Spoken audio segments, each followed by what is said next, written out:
السلام عليكم.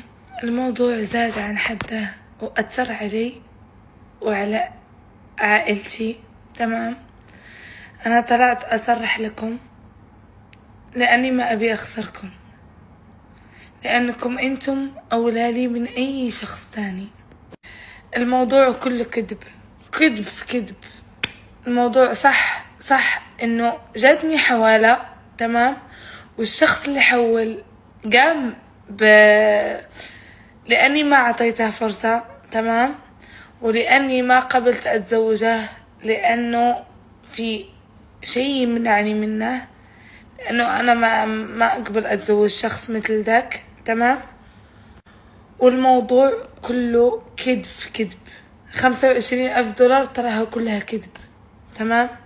أنا ما أبي أخسركم يا متابعيني، وما أبي أخسر جمهوري، فقررت إني أسوي الفيديو هذا، إني أجيكم للصراحة.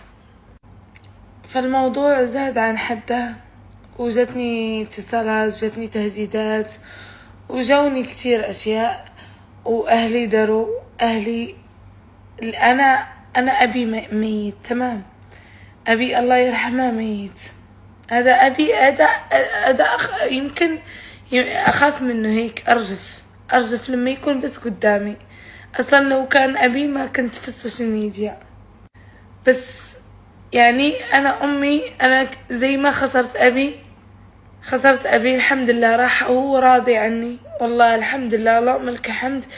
بس يعني مثل ما خسرت أبي أبى أخسر أمي؟ لا، الموضوع زاد عن حده. أمي دمرت شخصيا، تمام. هذا الموضوع كله كذب كله كذب. أنا ما أحب أكذب عليكم يا متابعين. أنا أبي أوضح لكم الحقيقة، إنه سنو مو من هذا النوع أبد، مو من هذا النوع إنه تاخذ من شخص شيء. ياما أشخاص اجوا عندي وطلبوا مني إنه يعطيني، والله إني رفضت. بس سنو مو من هذا النوع. أنا الآن طلعت لكم بصراحتي، تقبلوني ما تتقبلوني هذا شيء راجع لكم. وأنا أحبكم ورب الكعبة من قلبي، ولو يعني ما أبي أصارحكم وما أبي أحافظ على جمهوري. أنا جمهوري قوي في التيك توك، فأبي أحافظ عليه. عشان جمهوري أنا طلعت بهالتصريحات، وأنا الحمد لله أنا في خير، تمام.